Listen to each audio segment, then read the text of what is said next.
Depuis maintenant 2 ans, les habitants de la commune trouvent les portes de leur église du XIIe siècle closes. Les murs ont tendance à s'écarter, sont lézardés et des linteaux se sont écroulés.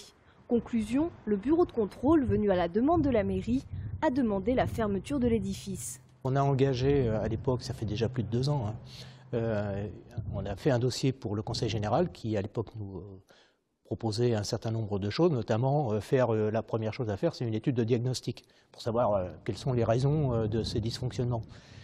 Et c'est tombé, ça s'est arrêté.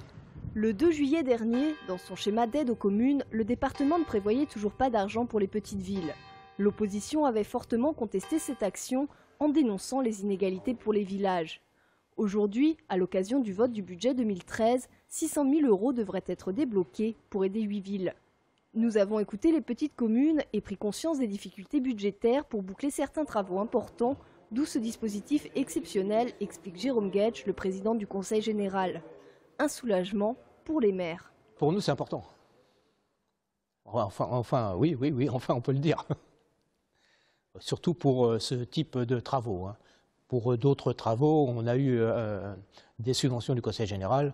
Notamment, on est en train de refaire notre mairie, là où on a eu une participation du Conseil général et du Conseil régional. Avec 1 million d'euros de budget annuel, plus cette aide, le maire espère pouvoir réouvrir cette église avant la fin de son mandat et accueillir de nouveau dans sa commune des cérémonies comme les mariages et les baptêmes.